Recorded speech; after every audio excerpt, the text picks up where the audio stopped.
Бул апта ортосунда Жогорку Кеңештин депутаты Орозайым Нарматованын диплом чырына чекит коюлду. Анын Жалал-Абад мамлекеттик университетинен алган диплому ректордун буйругу менен жараксыз деп таанылды. Ага окуу жай жетекчилиги төмөндөгүдөй себептерди белгиледи. Ошондой эле Жамбылда атайын комиссия түзүлүп, диплом ким тарабынан берилгени да иликтенүүдө. 9-10 семестрдин экзамендик ведомостолору жокко чыгарылды. Ректордун буйругу менен жокко чыгарылганына байланыштуу автоматтык түрдө окуу программасы аткарылбаган болуп калды.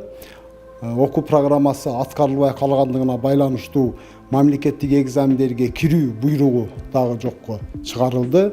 Мамлекеттик экзамендерге кирүү буйругу жокко чыгарылганына байланыштуу Жалал-Абад мамлекеттик университетини берген диплому кайра артка чакырылып алынды. Бул комиссия дагы акыр аягына чейин карап чыгат болуш керек.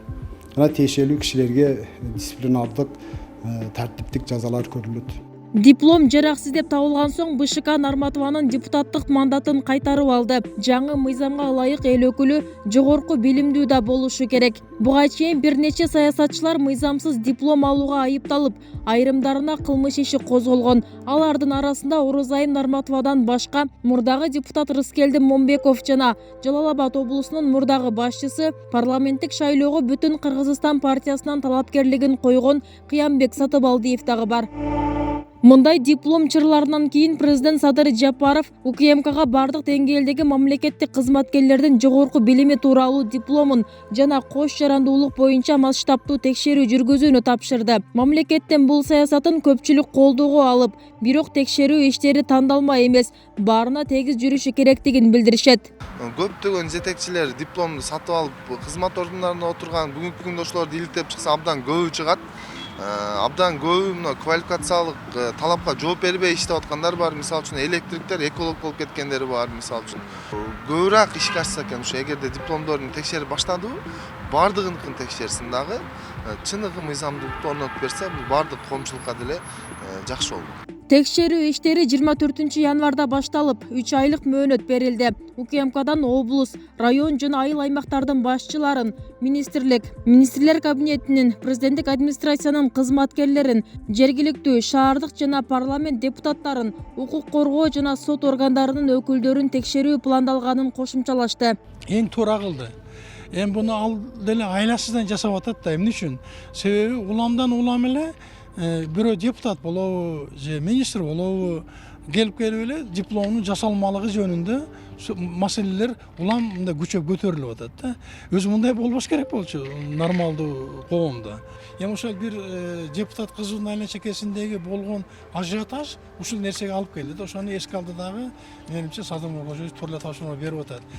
Учурдан пайдаланып биздин ошол дипломдорду берип жаткан университеттердин абалдары кандай экен? Алар эмне үчүн карапчылык иштер үчүн малынып алышты? Ошону оңдоп алуу мезгили келди дейм да. Атайын кызмат акыркы жылдары жасалма дипломдор менен мамлекеттик кызматка өтүү фактылары көбөйгөнү байкалганын белгилейт. Анын алкагында бардык мамлекеттик жана муниципалдык кызматкерлердин өздүк иштери жана билими тууралуу диплом, күбөлүк сертификаттары текшерилет. УКМК жасалма документтери бар мамлекеттик жана муниципалдык кызматкерлерди бардык деңгээлдеги депутаттардын ээлеген кызматын өз эрки менен бошотууга чакырып, алдын ала эскертүү берүүдө. Аккредитация маселесин биринчи орунга коюш керек. Ошондо эле билинип калат. Кайсыл университет кандай, кайсыл багыт боюнча диплом берип аткан факультеттердин акыбалдары кандай. Алардын өздөрүнүн реалдуу мүмкүнчүлүктөрү бар, ошондой жогорку даражалуу кесип даярдап анан диплом берип койгонго. Бизде керек болсо бардык багыттар боюнча диплом бере турган бир өлкөгө айланып калбадыкпы? Вот ошондон башташ керек. Диплом мыйзамдуулугун текшерүү жараянына айрым саясатчылар караманча каршылыгын билдирүүдө.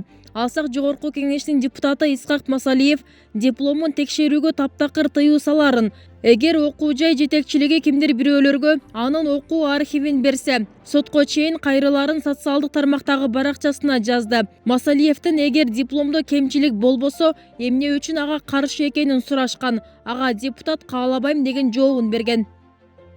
Ал ортодо коомчулукта президент Садыр Жапаровдун диплому тууралуу сөз козголуп, аны текшерүү боюнча кептер тараган. Садыр Жапаров окуган Кыргыз-Орус Славян университетинин жетекчиси коомчулукта кызуу талкуу жаратылгандыктан комментарий берүүнү чечкен. Ректордун айтымында Жапаров Кыргыз Республикасынын Жогорку Кеңешинин депутатынын конституциялык укуктук статусу темасындагы дипломдук ишин 2006 жылдын 19 майында эң жакшы деген баага жактаган. Өлкөдө 33 мамлекеттик жана 40 мамлекеттик эмес жогорку окуу жайы бар. Адистер жогорку билимин тастыктаган диплом сатып алуу жараяны 1995 жылдардан кийин күчөгөнүн, ага өлкөдө жайнаган жогорку окуу жайлардын көбөйүшү негиз болгонун белгилешет. Мамлекеттик кызматкер Абдулла Камбаров 2006-2007 жылдары Жалалабад мамлекеттик техникалык окуу жайын жоюу иштеринде комиссиянын төрагасы болуп катышкан. Камбаров аталган жогорку окуу жай талаптарга жооп бербегендик үчүн жабылган дейт. Биринчиден биз мамлекет ошолорго шарт түзүп берип койдук. Ошол илимге, билимге татыктуу боло турган ар жагында бир илимдүү бала барбы, жокпу экенин билбестен эле алардын баардыгын штамповка кылып чыгаруучуга биз окуу жайларды ачып берип койдук. Лицензия берип койдук же болбосо. Экинчиден эми ар бир бала билимдүү болуш керек. Аракет кылышат экен, алар окуп келишти. Бирок ошол эле учурда ошол балдарыбыз окубастан эле сырттан жүрүп штамповка кылып дипломдорду алууга жетишти да. Учурда социалдык тармактарда дипломдорду текшерүү жараянына байланыштуу кезегинде билим алган окуу жайларды, тайпалаштарын жана документтерин жарыялоо өнөктүгү башталды. Социалдык тармактын колдонуучулары интернет аркылуу кайсы бир кездеги студенттик күндөрүн жана ошол учурда чогуу окуган курсташтарын издөөгө киришти. УКМК текшерүүнүн жыйынтыгы боюнча коомчулукка маалымат берип турмай болду. Бүбүсара Орозалиева, Шерзат Эгембердиев, 7 канал, Атайын жумалык үчүн.